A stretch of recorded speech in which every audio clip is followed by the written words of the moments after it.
The name typically came from like high on apps. So we came up with a product which is a very interesting proposition for our users. When they come on a platform, they tell us their interest, like what kind of genre they like, what kind of movies they like. There are more than 1 lakh apps every month come on the Play Store, which are pretty new.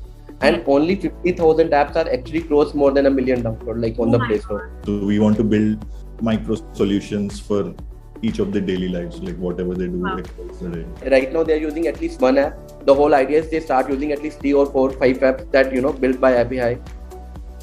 Thank you so much, guys. Thank you, Aneesh and Venus, for joining us on India Podcast. It's a real pleasure to have you both with us. Thank you, Anku, for having us here. I would like to begin with one question that is about AppyHigh. Why this name? Can I know where it came from? Because it goes with Appy Fizz in my head. When they kept writing to me, I was like, okay, I'm confusing. Can I just get it back again? So there are a couple of stories like regarding the name and the logo both. The name typically came from like high on apps, like AppyHigh is like, we've got an ecosystem of apps that we were building, right? And we were know from the beginning that, where we want to head and, what kind of ecosystem that we want to, grow with. So we know that we are continuously, would be building apps for the next couple of years. And that's how the name came in. And definitely it's like the same feeling that the AppyHigh got. Remove the H from the Happy and you get the AppyHigh out of it. Wow. So wanting to portray the similar kind of a feeling with the help of apps that we are building for our user base. So that's one of the things. Aneesh, what's your version? It's the same reason we both thought about it. We have been together in this entrepreneurial journey for the past 10 years. So we have whatever the companies that we built and are building, we did it together. And we kind of had this ideation 4 years back when we realized that, the future is mobile. Yes. And everybody would be using apps in one or other way. Apps will be solving your daily needs. True. Somehow we got up with, we need to resemble with what we are doing and what people want. I mean, that is like the fundamental basis. Like if you see how Indian user first and the Bharat users later on, coming to the mobile, and there are more than 200 million smartphone has been selling in India right now every year. And the prediction is like there would be 1 billion smartphone users by 2026. And 6-7 hours people are sleeping and remaining you're actually spending 33% of your life on the phone. So definitely it triggered us like how we can, build the product which can add a lot of productivity to our user base and at the same time make them more efficient in their life over the things that, they are doing it. So that way we keep thinking about new ideas that, we can build. So yeah, that's how we end up building like a massive ecosystem where we got more than 6 to 7 apps, which drive nearly 40 to 50 million monthly active users. These apps are like either file transfer app, or it could be a scanning app or a document reading app, or it could be a, browsing experience that, we are enhancing it. And similarly, like in lockdown, like we specifically come up with the idea called TV Lens. It was an interesting, product. So while COVID, like we have seen a lot of Netflix and Hotstar, we have taken, a subscription of every OTT platform out there. And we have consumed every content which was there. And eventually, there's always a struggle to find a new content. People end up spending like a 1 hour, 1.5 hour, typically browsing through different, menu across different OTT platforms. So we came up with a product which is a very interesting proposition for our users. When they come on a platform, they tell us their interest, like what kind of genre they like, what kind of movies they like. Customized platform. Correct. We recommend the movies, and at the same time you can search for any movie out there. For example, you search for Gangs of Wasseypur, it'll tell you like which platform it is there, at what rating, what is IMDb, what is the Star Plus, what is the trailer, and it'll tell you like whether it is a free or whether it is on a subscription-based platform or could be ad-based platform like IMX Player. So yeah, I mean that kind of things that we built for our users while COVID time, and the product is doing decently good. Already close more than 6 to 7 million downloads on the Play Store. Yeah, AppyHigh started like back in 2018 when all the playbook was ready, like starting from the ideation to the growth, and we know that we can handle the whole thing. Yeah. Aneesh, I want to know from you now that you guys are talking about the tech world. I think in the global tech world, you guys are standing up as a unique name when it comes to a startup. I want to understand technology, the pace at which it is changing is really high. Like if you go earlier, it was 10 years, you could see a change in technology, then went 5 years, 2 years, now in few months, and going further few weeks. Are you going to cope with that pace? Also, together with the market India has, where internet is still going there, smartphones are underused, but we're still penetrating the tier 1, tier 2 and the masses when it comes to the cost effective smartphone. So how are you guys going to match the pace with which the technology will take up? Abhi to COVID has come in, so the apps have taken over. We don't know what we're going to go to next. AI has come in, CD works differently. So what's your plan ahead? So AI, ML, whatever you talked about, right? So we have all of that in our company. So we kind of look at what users want and what the technology is going to change in. So if you look at India's user penetration, we skipped the landline and directly went into the mobile. Yes. We skipped broadband and went into most of the mobile network, right? And right now we are in the middle of something where we are going from Web 2.0 to Web 3.0. So all the crypto boom. So when we started, we both of us were not from the technology background. We somehow, back in 2012, we understand tech, and also we kind of adopted to it. I'm from a chemistry background. He's from engineering. Wow. Electrical. One engineer we always have in startup. This has become a norm now. No, I mean, right now everybody's starting up. Like, in fact, Shark Tank added a lot of, household discussion, added to a lot of household discussion on this category. And I mean, fast forward, like, although we're not discussing, we are parallelly investing a lot of startups. And so far, we've been investing in like around 70, 75 startups so far. And mostly, like, we see the kind of, audience that we are interacting with, the young entrepreneurs, young co-founders who are coming. And definitely, we see now a diversity. Like, earlier, like, CAs typically handling the CFO side or the finance side. Now a lot of CAs are being starting a lot of new things, right? And similarly, people from the MBA background, they were always there. They were always there, right? In startups, there's no role per se. You have to do everything from finance to tech to marketing to sales and everything. So coming back to Aneesh, the point you were making on the penetration, that so we adopted technology by how the India is changing with the technology and how the users are adopting. So initially we started with apps with which can be built within a couple of weeks, right? With very little POC kind of technology. And once we see the users are adopting to it, then we build more technology on top of it. One example is we built an app called Scanner Go. So it is like you point to a paper, you click the picture, and it scans and digitizes the paper. So initially it was just this feature where you just point out and click. And then by looking at the users' adoption and the user behavior, we thought we need to simplify that. You don't need to click the picture. You just need to point your camera and it automatically clicks. It segregates the paper out of your background. It does all the image manipulation, and you get a final good PDF, which is readable and digitized compared to what the physical paper that you have.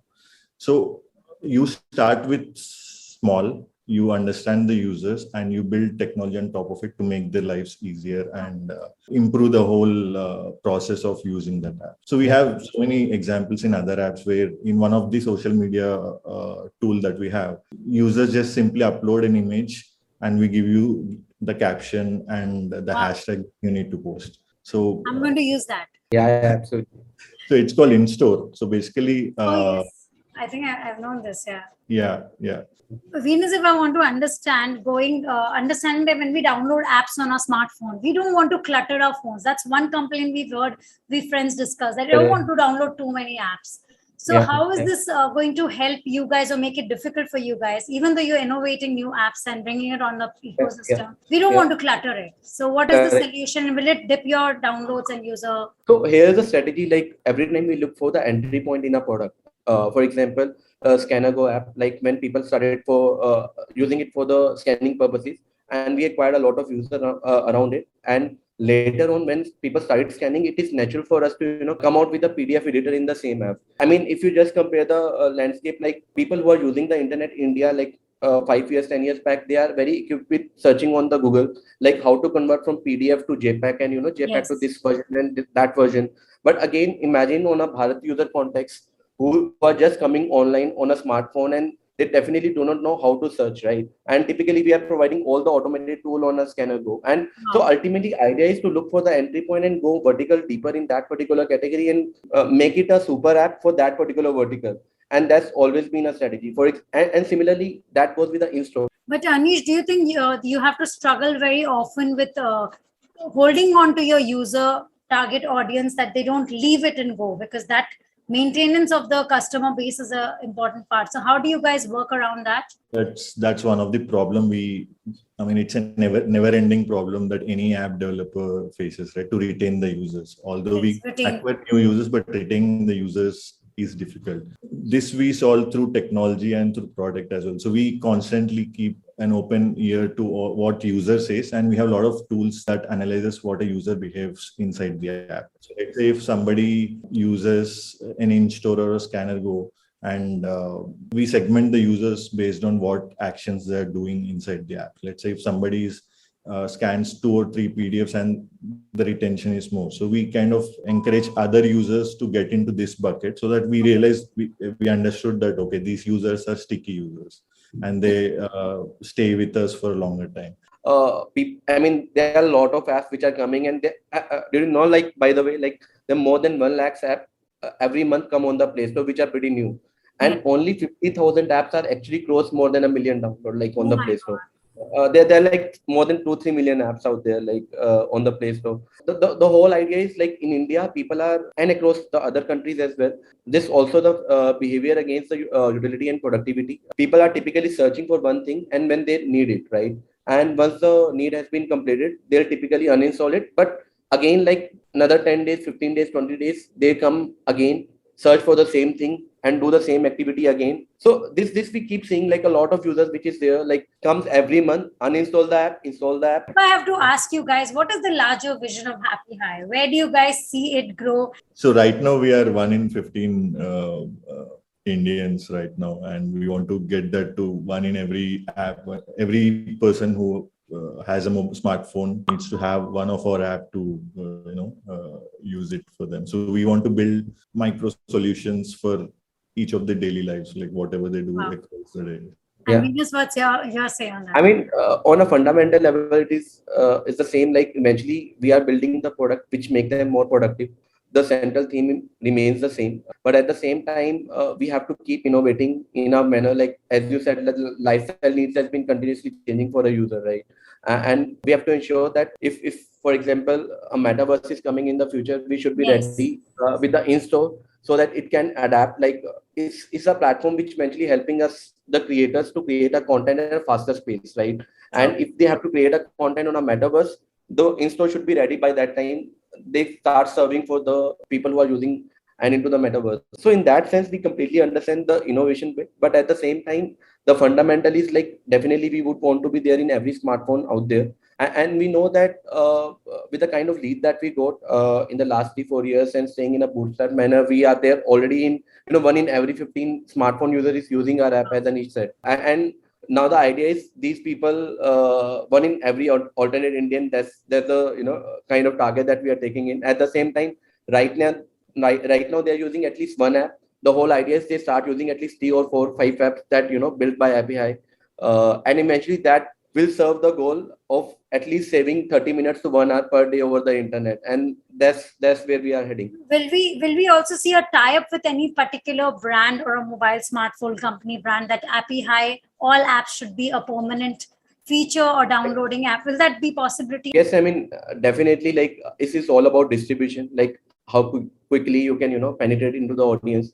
And right now, the strategy that we are going up with is digital marketing and definitely organic marketing that we focus on. But in future, definitely you can see the partnership with all the OEMs out there. And there are a lot of products which are very a lot of AI and deep tech involved, and definitely they don't want to build the product in-house, and definitely they would look for the partner for the product, like in-store, right?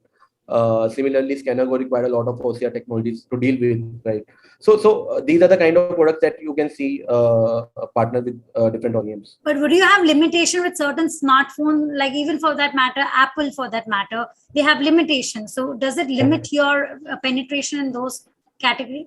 I mean, in a certain use cases, yes. At the same time, the focus was always in Android, given 97% population in India is Android users. Okay. And I mean, so far we have built more than 50 apps, and in iOS, number would be like not more than 3 or 4. So specifically that we are focusing on Android, the reason being the data and the smartphone Mass penetration that, reach out, yeah. yeah. But yes, you rightly pointed, like a lot of features, a lot of things the Apple restrict us. And if we have to, go in US and there the penetration is specifically more on iOS apps, definitely few of the we have to redo the on a tech side to, make things work. But what is that message you want to give to the new age entrepreneurs from your experience? If you can share an anecdote, it'll be nice. What is that you want to share with us as an experience from being an entrepreneur you're learning, or some funny anecdote if you can share?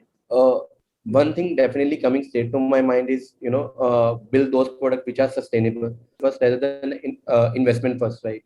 Once you start raising investment first, and then you end up diluting a lot of equity in a very early stage of your life. And parallelly, when you start in a notion, when you already have a traction, already have a product market fit, and then you go for the race, and definitely there's a lot of difference that can be created in terms of founder ownership and dilution in general. So this thing definitely I feel like these guys should focus on. Yeah.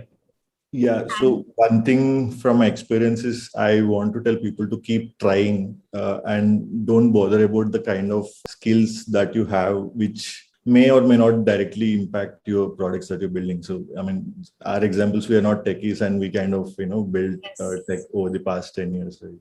So right from the day one, it doesn't matter what background or what skill that you had before. You just need to understand what you're building, and you should keep trying, because our first startup didn't go as expected, and we got AppyHigh, and now the AppyHigh, the kind of story that we have built. So your first product might fail, but second will go through. So, never give up. Yeah.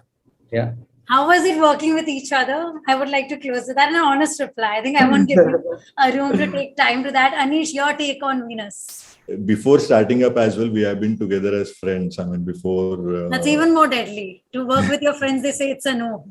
I So mean, we've seen all was the ups part of and the downs. company. We have seen all the ups and downs together. So there was a time when I quit my job before, and he was earning, and he used to sponsor all my, parties. Really? And we used to go out. And so those were the days we came from. So The difference was 3 months only, okay?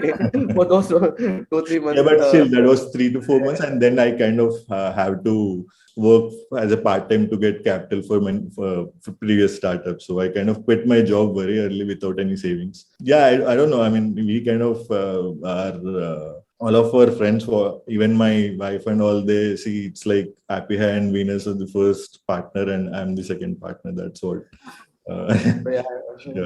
Venus, how was your experience with Aneesh? I mean, a lot of people always tell me like you guys are in a relationship, and so that's how they every time got it.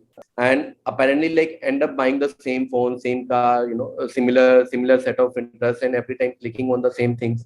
I mean, definitely it was a good journey so far with Anish, and definitely we resonate in a very good way, and he understands like what I am up to and how I am thinking, and similarly like was with me, like I'm understanding his thoughts, like why he's saying specifically on this topic, and what is the whole thing. And eventually we end up you look up to each other, and take a decision like as a mutual team. And in the end of the day, we know that as a founder you have to do everything, and maybe you can wrong on a certain steps, and definitely we keep going back to each other for that particular decision. So yeah, in that sense it working good for us so far. Yeah, in the company we debate a lot on certain topics. We come to some conclusion at least. But last shout out from you guys to the listeners and viewers on AppyHigh, what would you give? Use our apps and काफी मेहनत कर रहे हैं guys, like from the last 10 years to building the product, and typically we think from the angle like how we can solve your life, and what are the different problems that you're facing on a regular day-to-day basis. And that's our journey from the last 8-10 years. Yeah, I mean, at the same time it is being appreciated by the users as well now. I mean, definitely it was a dark time, but now the things are doing good in terms of product penetration. So yeah. Thank you so much. I think Appy has done phenomenal with the kind of user downloads you guys have made, and the team you built, and the name itself strikes out. It means get high on apps. So we wish you all the best. And first thing is, we're going to download all of the apps that you're talking about. I think few I have it. So I'm also using Android. So I'm happy right now I'm using Android. Right, okay. But we take it forward from here, and we wish AppyHigh grows as the largest app creating, ecosystem creating tech company in the country and the global world. I think you're almost there. You're reaching your mark very fast. Yeah. So thanks for your time. Thanks, Anku, for hosting this, and it was great interacting with you.